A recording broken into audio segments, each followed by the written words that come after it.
ओम नमः शिवाय सीरियल को फुल HD क्वालिटी में पूरा देखने के लिए हमारे चैनल को सब्सक्राइब करें और बेल आइकन को दबाएं ताकि आपको हमारे नए नए एपिसोड्स देखने को मिलते रहें। मैं ओंकार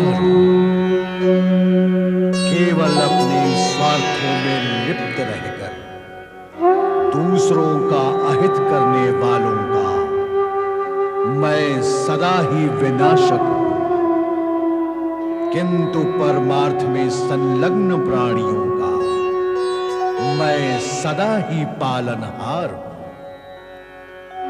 मैं ओंकार हूं। नारद के आश्रम में दिव्य ध्वनियां सुनकर कयाधु आनंद विभोर होती है। उधर दिति क्रोध में सेनापति दुंदुभि निनाद को प्रताड़ित कर उसका बहिष्कार करती है। नारद आश्रम में धर्म और कर्तव्य की चर्चा सुनकर कयाधु प्रसन्न होती है। कैलाश पर पार्वती शिव से नारद के विषय में पूछती है। शिव नारद के लोकहित कार्य की चर्चा करते हैं। विष्णु लोक में भी नारद की चर्चा होती है और उसी रात्रि नारद आश्रम में प्रहलाद का जन्म होता है। त्रिदेव प्रकट होकर आशीर्वाद देते हैं। ब्रह्मा प्रकट होकर हिरण्यकश्यप को वरदान देते हैं कि उसे रात में न दिन में, आकाश में न पृथ्वी में, घर में न बाहर कोई भी देव, दानव या मानव नहीं मार सकेगा। माता पार्वती चिंतित थी कि हिरण्यकश्यप ब्रह्मा जी से वरदान प्राप्त कर दैत्य वृत्ति के कारण उसका दुरुपयोग अवश्य करेगा। दूसरी ओर उसका पुत्र प्रहलाद देवर्षि नारद के मार्गदर्शन व नैतिक शिक्षा से शिक्षित होकर विष्णु भक्ति और उनकी महिमा का गुणगान करने लगा था। अतः ऐसी विषम स्थिति में पिता पुत्र के संघर्ष का होना स्वाभाविक था। इस संघर्ष के शुभ अथवा अशुभ परिणाम से अनभिज्ञ हिरण्यकश्यप जय जयकार के मध्य प्रसन्नता पूर्वक अपनी राजसभा में प्रवेश करता है। जय दैत्य गुरु शुक्राचार्य की जय, दैत्य गुरु शुक्राचार्य की जय। हिरण्यकश्यप का नमन स्वीकार करें गुरुवर। कल्याण भव। हम तुम्हारी सफल तपस्या पर बधाई देने आए हैं वत्स। मेरी सफलता आपके आशीर्वाद का परिणाम है गुरुवर। गुरु के प्रति तुम्हारी विनम्रता भी तुम्हारी सफलता का कारण है दैत्यराज। मेरे लिए अब क्या आज्ञा है गुरुवर? मेरे आदेश के विषय में अब नवीन कुछ नहीं है वत्स। अब तुम्हें अपनी वरदानी शक्ति का प्रयोग करके अपने जन्मजात शत्रुओं के विरुद्ध युद्ध करके शीघ्र ही स्वर्ग पर अधिकार करना चाहिए तथा विष्णु जिसने तुम्हारे भाई का वध किया उससे तथा उसके आराधकों से प्रतिशोध लेना चाहिए। उस दुष्ट इंद्र ने हम सब पर वज्र प्रहार करके दैत्यों की महारानी कयाधु का उस समय अपहरण किया जिस समय वो गर्भवती थी। उसका क्या हुआ? वो कहाँ है? किस दशा में है? हमें कुछ भी ज्ञात नहीं। पर हमें ज्ञात है कयाधु ने एक होनहार पुत्र को जन्म दिया है। वो दैत्य वंशी होने के कारण जन्म लेते ही कुमार बन गया है। इस समय वे दोनों एक कुटिया में हिरण्यकश्यप के आने की प्रतीक्षा कर रहे हैं। हम अभी इसी समय अपने सेनापति के साथ उन्हें लेने जाएंगे। सेनापति दुंदुभि निनाद कहीं दिखाई नहीं दे रहे। कहाँ है वे? वो अपने कर्तव्य पालन में असफल रहा, इसलिए हमने उसका बहिष्कार कर दिया। नहीं माता, ये आपने अच्छा नहीं किया। दुंदुभि निनाद हमारा दाहिना हाथ है। वो हमारा सेनापति है, इस राज्य का मुख्य अधिकारी है। हम उसे पुनः बुलाएंगे। अवश्य बुलाओ, किंतु इस समय तुम अपने पुत्र को लेकर आओ। हमारे पुत्र षंड और अमर्क उसे दैत्य सिद्धांतों की शिक्षा प्रदान करेंगे। हम आपकी आज्ञा का पालन इसी समय करेंगे गुरुवर। प्रणाम। दैत्यराज दैत्य गुरु शुक्राचार्य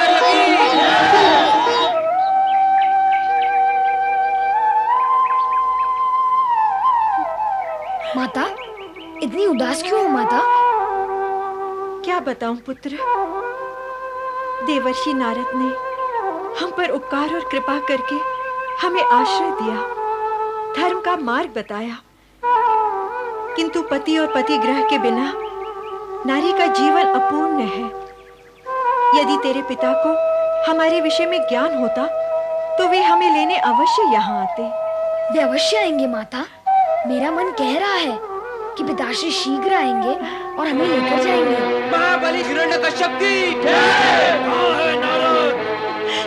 तेरी वाणी पर सरस्वती है प्रहलाद, तूने कहा और वे आ गए। कहाँ है वो चोटी वाला जिसने हमारी पत्नी को बंदी बना कर रखा है? हम उसे जड़ मूल से मिटा देंगे, हम उसे। नहीं स्वामी नहीं, ये कुकृत्य देवर्षि नारद का नहीं, उस दुष्ट इंद्र का है। देवर्षि ने तो हमारी उस दुष्ट इंद्र के हाथों से रक्षा करके हमारे यहाँ रहने की सुव्यवस्था की है। देवर्षि ने तो हम पे उपकार किया है स्वामी, दोष तो सारा उस दुष्ट इंद्र का ही है। हमारी प्यारी महारानी कयादु को इंद्र ने अपमानित किया है। हम उसे ऐसा दंड देंगे जो आज तक किसी ने किसी को नहीं दिया है। हम उसके स्वर्ग साम्राज्य को ध्वस्त करके तीनों लोकों में आतंक फैला देंगे। हम रक्त की नदियां बहा देंगे। तुम देखना कयादु, हम इंद्र को कितना भयंकर दंड देंगे। पिताश्री, शत्रुता और प्रतिशोध पहले उन्हीं प्राणियों का नाश करते हैं जिनके मन में दुर्भावना होती है। आप ऐसे अशुभ विचार अपने मन से त्याग दे पिताश्री। ऐसे तुच्छ विचार प्रहलाद के पिता को शोभा नहीं देते। ओम हरि।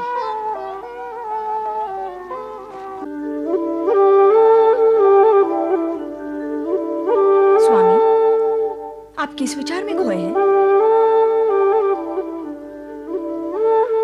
सोच रहा हूं कि हिरण्यकश्यप को ब्रह्मदेव का वरदान प्राप्त हो चुका है। अब वो किस दिशा में गमन करेगा? इसमें विचार कैसा? वो दैत्य है और दैत्य शक्ति प्राप्त करने पर विनाश की दिशा की ओर ही बढ़ते हैं। तुम सत्य कह रही हो देवी। अब वो अपने अधर्म और अत्याचार के द्वारा उत्पात अवश्य मचाएगा। अपने प्राणियों की रक्षा के लिए कुछ तो उपाय करना ही होगा। किंतु स्वामी, आप तो कहते हैं कि विधि पूर्व निश्चित विधान के अनुसार ही अपना कार्य करती है, फिर इसमें विचार कैसा? सृष्टिकर्ता ब्रह्मदेव ने हिरण्यकश्यप को वरदान तो दे ही दिया है। अब आप त्रिदेवों को वही करना होगा जो न्याय, धर्म और नीति के अनुसार उचित होगा। तुम सत्य कह रही हो देवी। हम तुम्हारे आभारी हैं। तुम समय समय पर हमें सचेत करती रहती हो। आप मुझे लज्जित क्यों कर रहे हैं स्वामी? मैं तो आपके चरणों की दासी हूँ। मैं जो कुछ भी कहती हूँ आप ही की प्रेरणा से कहती हूँ। श्री हरि विष्णु, माता लक्ष्मी, नारद का प्रणाम स्वीकार करें। ठीक समय पर आए हो नारद। माता, श्री हरि की कृपा से जब समय ठीक होता है तभी मैं उपस्थित होता हूँ। नारद, तुम नारद लीला तो रचाते ही हो, पर अब शब्द लीला मत रचाओ। मेरा अभिप्राय ये था कि अभी अभी प्रभु से जो चर्चा हो रही थी उसमें तुम्हें भी सम्मिलित होना आवश्यक है। नारायण नारायण। हे माता भगवती, मैं इस समय तो आप दोनों के दर्शन के लिए यहाँ आया हूँ, किसी चर्चा में सम्मिलित होने नहीं। चर्चा का विषय तुम्हारे परम शिष्य प्रहलाद के पिता हिरण्यकश्यप हैं। क्या अब भी चर्चा में सम्मिलित नहीं होगे? उससे क्या लाभ होगा माता? श्री हरि तो वही करेंगे जो पूर्व निर्धारित है, किंतु मैंने दैत्य बालक प्रहलाद को श्री हरि भक्ति के संस्कार पूर्व निर्धारित विधान के अनुसार ही दिए हैं। नारद, अब शीघ्र ही तुम्हारे शिष्य की परीक्षा आरंभ होने वाली है। तुम चाहो तो उसे आवश्यक निर्देश दे देना।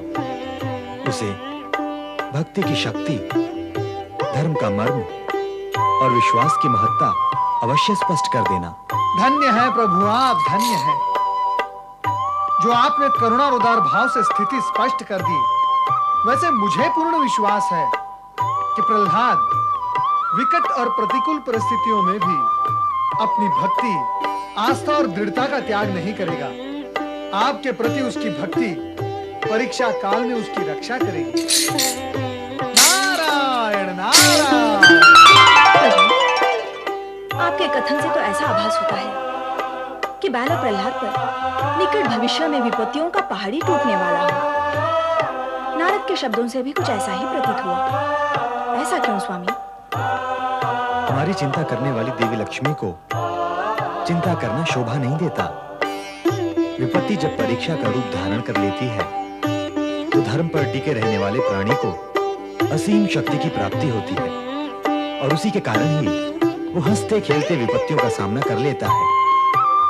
हमारा भक्त प्रहलाद भी ऐसा ही करेगा और जगत के लिए एक आदर्श सिद्ध होगा। महाप्रतापी महाबली दैत्यराज हिरण्यकश्यप की महाप्रतापी महाबली दैत्यराज हिरण्यकश्यप की दैत्य गुरु शुक्राचार्य की दैत्य गुरु शुक्राचार्य की। प्रणाम गुरुवर। आयुष्मान सेनापति दुंदुभी नाथ, हम तुमसे मिलने के लिए कब से तड़प रहे थे मित्र। जब एक बार अपमानित हो गया तो फिर यहाँ पर कैसे आता दैत्यराज? इच्छा होते हुए भी ना आ सका, किंतु दैत्य गुरु शुक्राचार्य ने मुझे यहाँ आने पर विवश कर दिया। मेरे विचार से जो हुआ उसकी चर्चा न करके जो करना है उस पर विचार करें तो हितकारी होगा। जब दैत्यराज के मन में तुम्हारे प्रति अगाध स्नेह है तो तुम्हें भी उस विषय को भूल जाना चाहिए। हाँ गुरुवर, अब हमें आगे की स्थिति के बारे में विचार करना होगा। दैत्यराज, इंद्र ये सोचकर निश्चिंत हो गया होगा कि तुमने स्वर्ग पर आक्रमण करने का विचार त्याग दिया है, किंतु अब विलंब करना उचित नहीं है। तुरंत दैत्य सेना लेकर स्वर्ग पर आक्रमण करो, देवताओं को अपना दास बनाओ, विष्णु और विष्णु भक्तों से हिरण्याक्षी के वध का प्रतिशोध लो। तीनों लोगों पर राक्षस शक्ति का आतंक व्याप्त कर दो। पिताश्री, भगवान विष्णु और विष्णु भक्तों से प्रतिशोध लेकर आपको क्या लाभ होगा?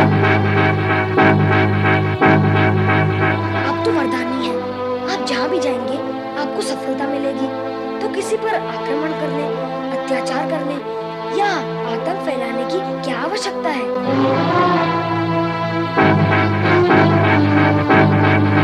वो तो अपने शिष्यों को सत्मार्ग दिखाते हैं, सत्कर्मों की प्रेरणा देते हैं, तो आपके गुरु विपरीत कार्य क्यों कर रहे हैं पिताश्री? प्रहलाद, दैत्यराज, प्रहलाद दैत्य पुत्र होकर कायरू जैसी बातें क्यों करता है? गुरुवर, आप मेरे पिता और कुल के गुरु हैं, इसीलिए पूज्य एवं आदरणीय है। इस कारण मेरा प्रणाम स्वीकार कीजिए। ओम हरि। मेरे प्रणाम का उत्तर नहीं है आपके पास, ना सही मेरे प्रश्न का तो उत्तर आपके पास अवश्य होगा। कृपा कर बताएं, क्या धर्म और न्याय की बातें करना कायरता है? और आतंकवाद व अत्याचार फैलाना किस महात्म्य, किस महाग्रंथ, किस विधान से वीरता, पराक्रम और गौरव पूर्ण है? हे प्रहलाद, तुम मेरे शिष्य के पुत्र हो, अन्यथा तुम्हारे प्रश्न का मैं ऐसा उत्तर देता कि धरती तो क्या आकाश भी कांप उठता। मुझे तो आश्चर्य है कि इतनी कम आयु में तुम्हें यह वाचालता कहां से प्राप्त हुई है।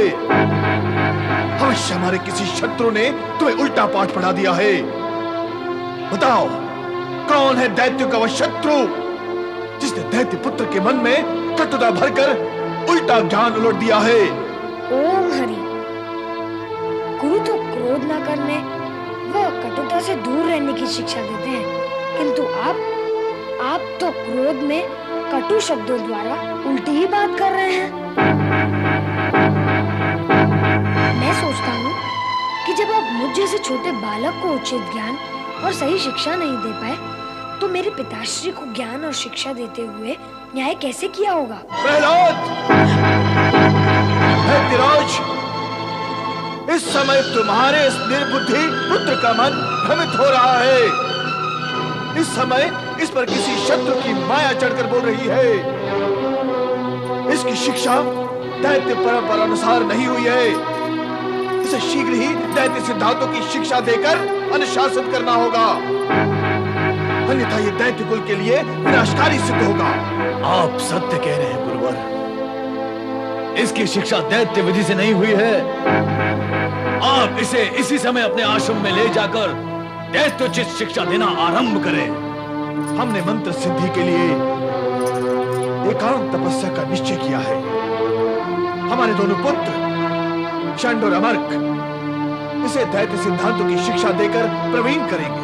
हाँ, हम अवश्य कुमार प्रहलाद को शिक्षा देंगे। पिताश्री, आप निश्चिंत रहें, हम कुमार प्रहलाद के मन से सारी अनर्गल बातें और दूषित तत्वों को निकाल देंगे। जाओ प्रहलाद, दैत्य गुरु के आश्रम में जाने के लिए प्रस्थान करो। किंतु पिताश्री, तुरंत जाओ।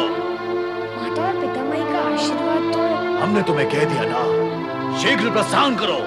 जैसी आपकी आज्ञा पिताश्री।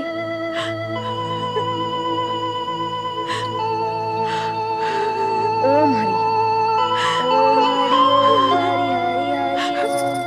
ओम हरि, दैत्यराज, एक शुभ कार्य तो तुमने कर दिया, अब स्वर्ग पर आक्रमण करने की तैयारियां करो। जब मैंने आपके आदेश पर अपने एकमात्र पुत्र को आपके आश्रम में भेज दिया, तो अब स्वयं आपके आदेश पर स्वर्ग पर आक्रमण करने के लिए शीघ्र ही प्रस्थान करूंगा गुरुवर। सेनापति दुंदुभिनिनाद,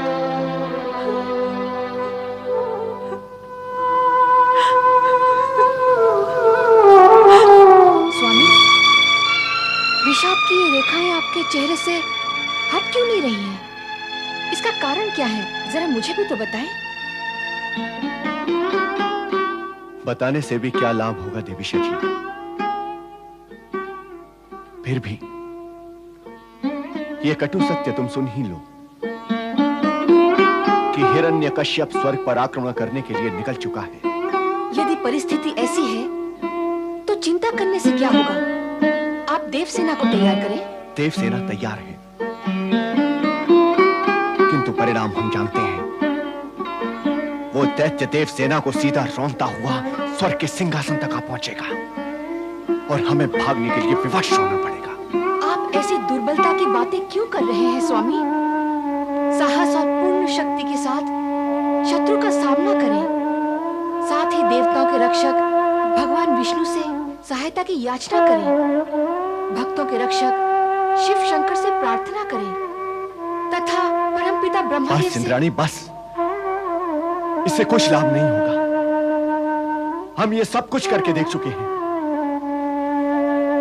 त्रिदेवी ने भी अपनी विवशता प्रकट कर दी है। पर क्यों स्वामी, ऐसा क्यों? उनका कहना है कि जब तक हिरण्यकश्यप का अत्याचार अपनी चरम सीमा तक नहीं पहुंच जाता, उन पर कोई भी दैवीय शक्ति नियंत्रण नहीं रख सकती।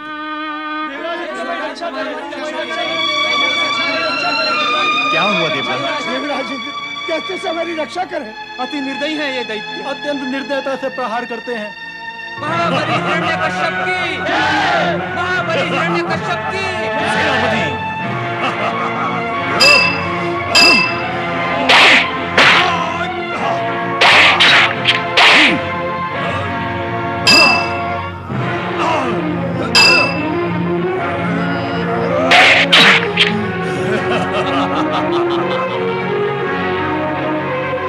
इस दुष्ट इंद्र को श्रृंखला में बांधकर बंदी गृह में डाल दो।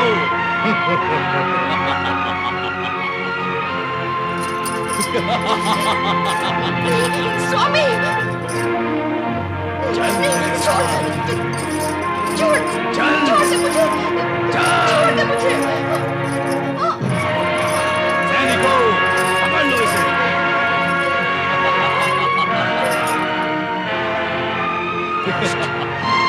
कायर, तू अपने आप को बलशाली और पराक्रमी समझता है तो मुझसे युद्ध कर। मैं दुष्ट, मैं कायर, अरे कपटी स्मरण कर। जिस समय मैं तपस्या में लीन था, उस समय तो मेरी पत्नी को घसीटता हुआ ले जा रहा था उसे मारने के लिए। वो याचना करती रही, तुझसे दया की भीख मांगती रही, रोती रही, गिड़गिड़ाती रही। उस समय कहां गया था तेरा पौरुष, तेरा पराक्रम? मेरा जो व्यवहार इस समय तुझे अनुचित लग रहा है, वही व्यवहार तूने मेरी पत्नी के साथ क्यों किया था? दुर्व्यवहार के गर्भ से प्रतिशोध ही जन्म लेता है इंद्र, और वो ले चुका है। यदि तेरी पत्नी फूल सी कोमल थी, तो मेरी पत्नी पत्थर सी कठोर तो नहीं थी। एक तरफ तू था, तू देवताओं का राजा, और दूसरी तरफ एक गर्भवती स्त्री थी। उस समय तेरे हृदय की हीनता, निर्ममता और निर्दयता का रूप ले चुकी थी इंद्र। अब मुझे अवसर मिला है, अब मैं स्वर्ग का स्वामी हूँ।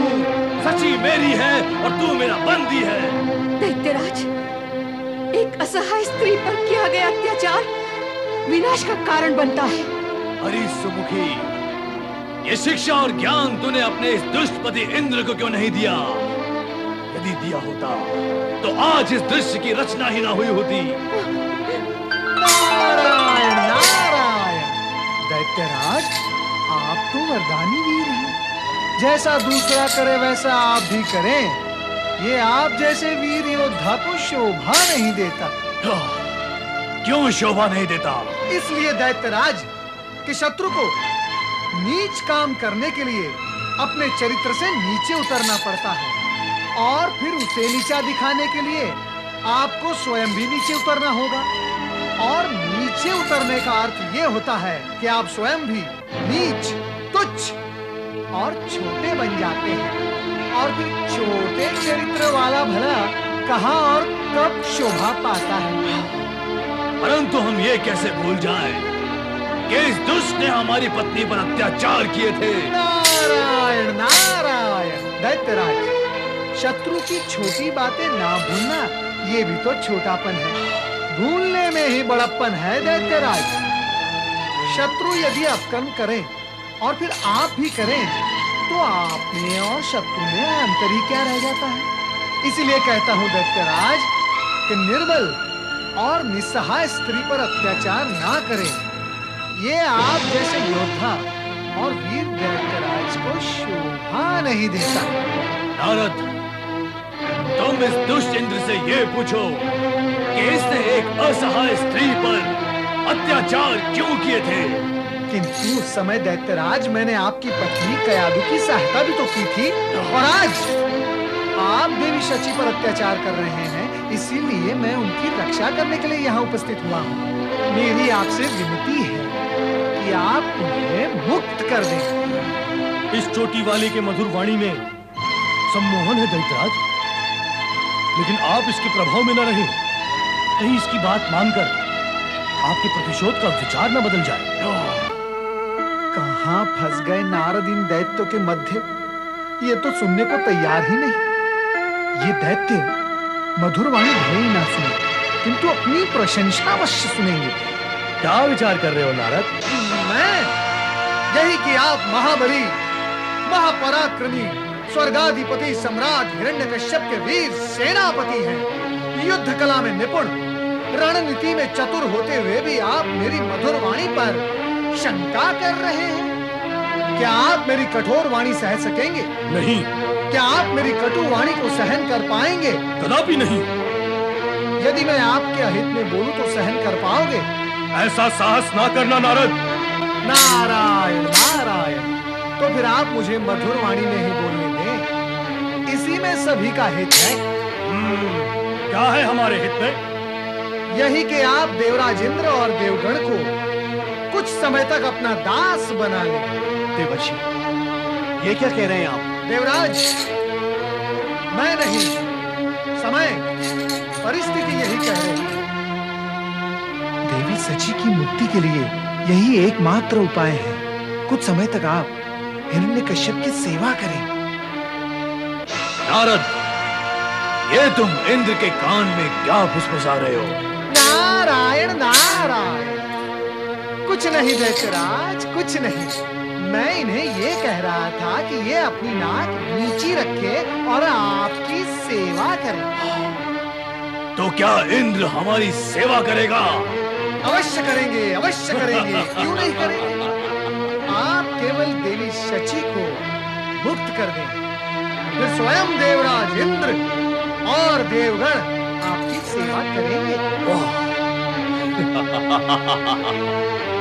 ये इंद्र ने नहीं सोचा, परंतु हम अवश्य सोचा करते हैं।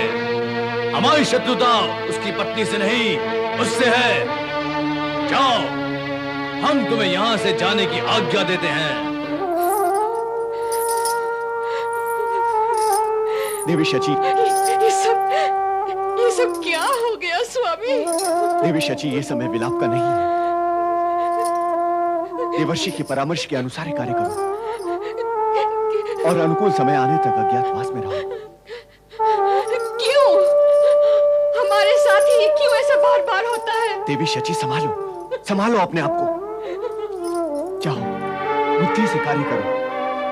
आओ देवी शची, समय आने पे सब कुछ ठीक हो जाएगा। नारायण नारायण।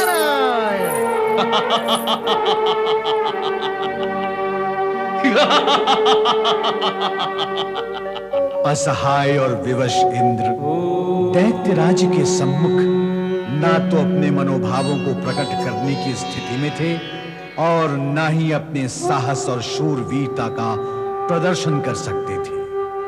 अपमानित और प्रताड़ित देवराज की स्थिति सर्वथा उस परकटे पक्षी जैसी थी जो स्वच्छंद आकाश में उड़ान भरने के लिए असमर्थ हो।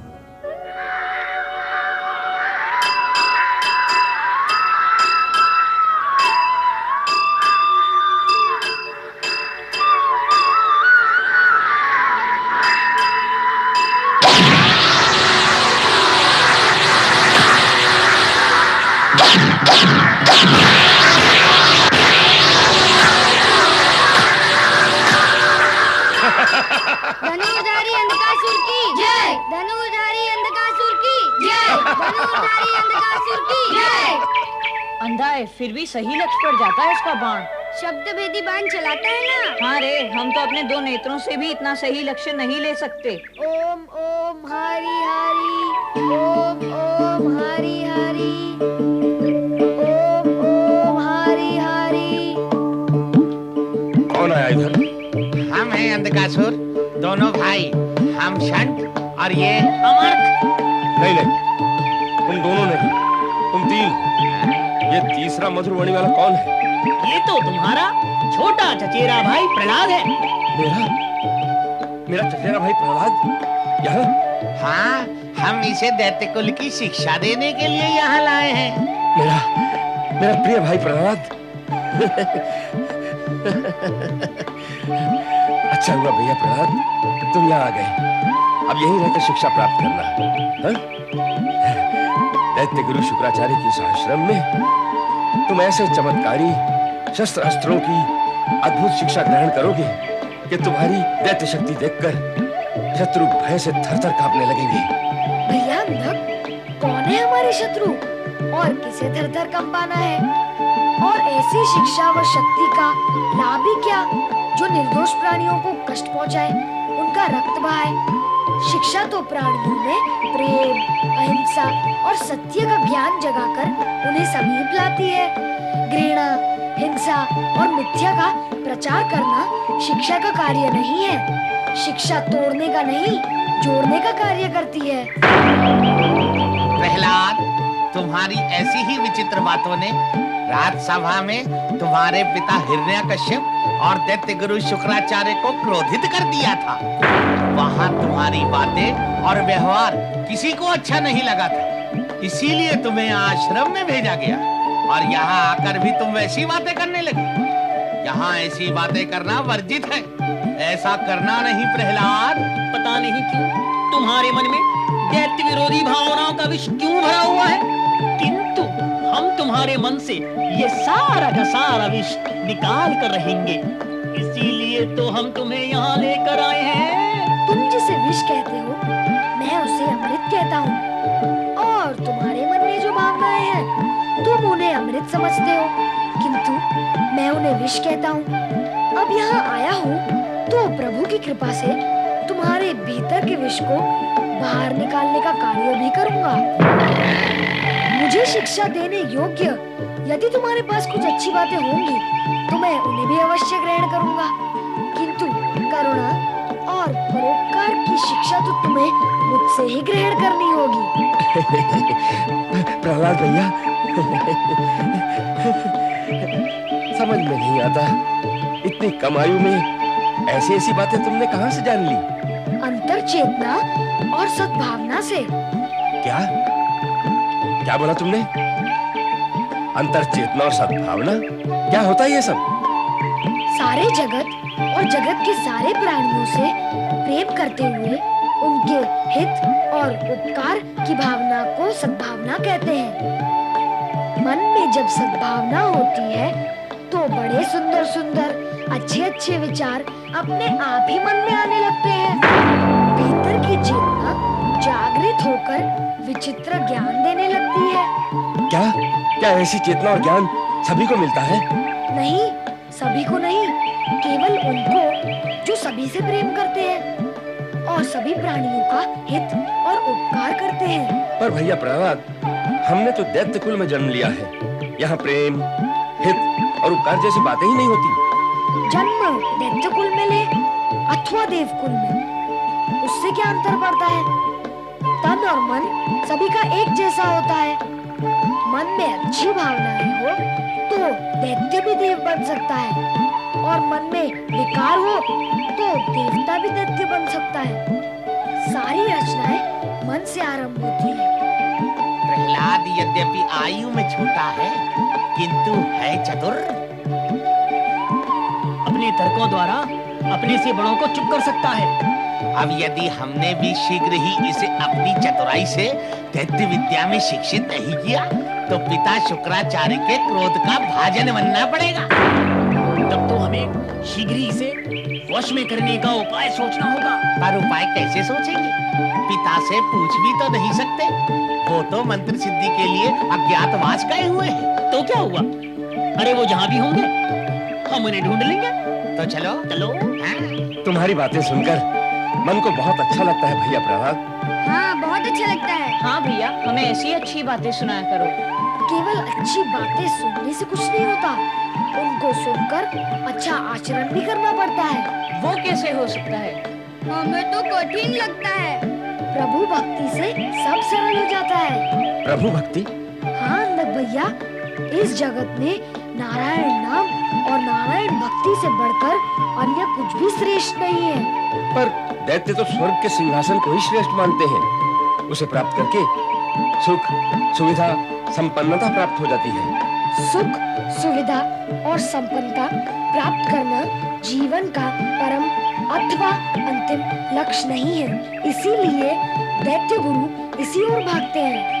वैसे भी अत्याचार और आतंक से प्राप्त किया हुआ वैभव और संपदा अधिक समय तक टिकते नहीं, पर विष्णु भक्ति और कृपा से सुख संपदा संयोजित प्राप्त हो जाती है और स्थायी भी होती है। प्रहलाद तो सरल और सुंदर बातें बता रहा है। हाँ, हमें इसकी बातों को मानना चाहिए। तो बोलो।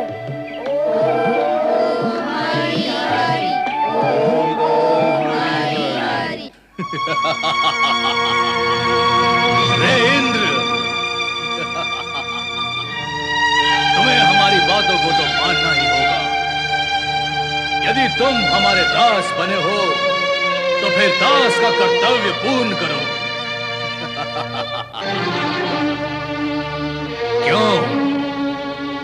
क्यों पीड़ा हो रही है ना मन में? क्या सोच रहे हो? यही कि जिस सिंहासन पर तुम बैठा करते थे, आज हम उस सिंहासन पर बैठे हैं और तुम हमारे सामने हाथ बांधे खड़े हो। ईर्ष्या हो रही है हमें इस सिंहासन पर बैठा देखकर।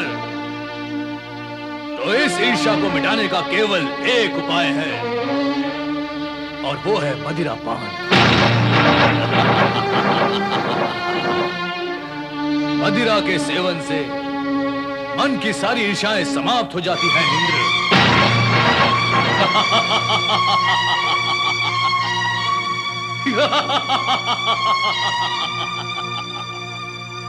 स्वर्ग में आज से मदिरा का सेवन तुम नहीं, हम करेंगे, हम। हमारे सामने मदिरा प्रस्तुत करने का कार्य करो। इंद्र, तुम हमारे दास हो दास। हमारी सेवा तो तुम्हें करनी ही है। हमें मदिरा पान कराओ। सैनिकों, इंद्र के हाथ में मदिरा का पात्र थमाओ।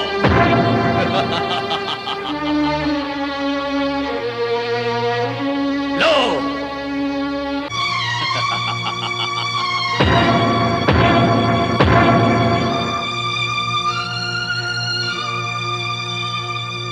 महाबली की जय हो।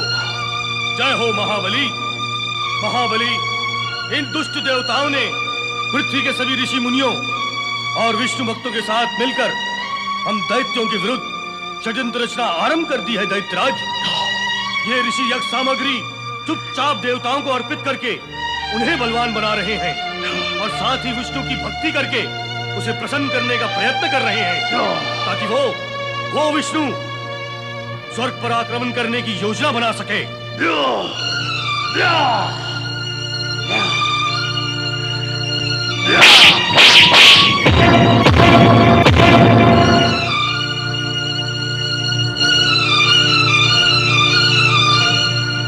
ओम नमः शिवाय। ओम नमः शिवाय। ओम नमः शिवाय। ओम नमः शिवाय।